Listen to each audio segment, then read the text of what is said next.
سلامونه درنو لیدونکو په دې هیله چې ټول راته لږ روغ اوسئ.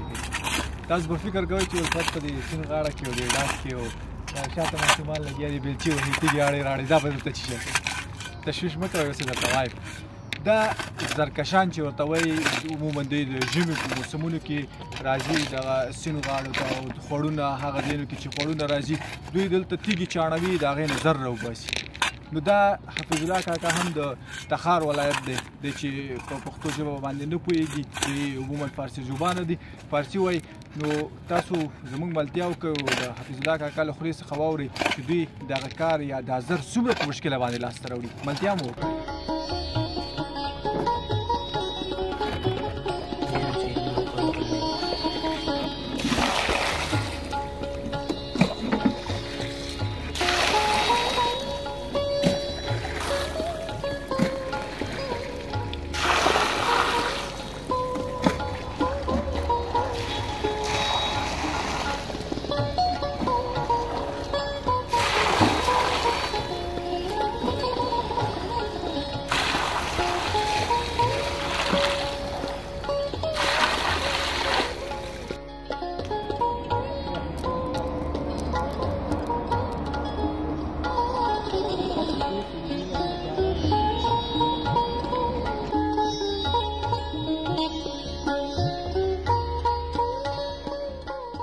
نام ما بگم نام ما حفیظ الله است. ولسوالی ولایت تخار ولسوالی رستاق خیره غنج. زرکشی میکنیم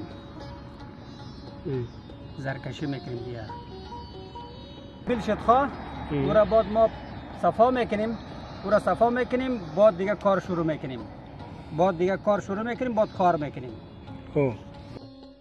او را بعد ولی ما صفا میکنیم بعد دیگه پس دیگه شروع میکنیم دیگه کار میکنیم. او را نمازدیگر ما دمی جماعت ها میریم خواه مسافر هستیم یه خانه نداریم خانه ما تخار است. ما میریم دمی جماعت ها میریم اگان مسلمان اگان اتاق میبره ما مردم ها یعنی میتو مسافر هستیم دیگه نمی مزدوری میکنیم کار میکنیم که یک روزی خود تیر کنیم. تقریبا یک ماه تیر میکنیم ما.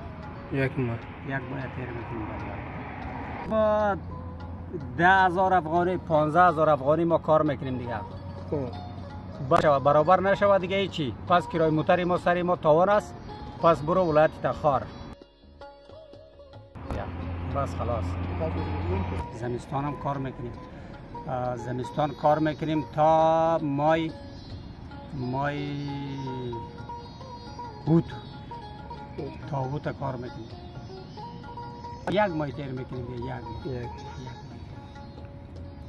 یک ماه 25 روز بود تیر میکنیم بعد میریم یک طرف خانه بر کاری میکنیم که اما یک خرچی ما میشه یک بوجیارد میشه در خانه یگان بوشکر روغنی 5 لیتره بس تمام دیگه دما سرمایه نمیشه دیگه همین روزی خود تیر میکنیم که گشنگی نمبریم.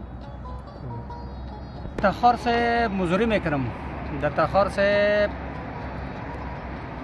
دیقانی میکنم همی مردی کاری میکنم نمی فقیری از دیگه نمی بالاخره کار میکنم مزوری میکنم روز تیر میکنم. در تخار برف از بسیار اخ است خنک است تخار.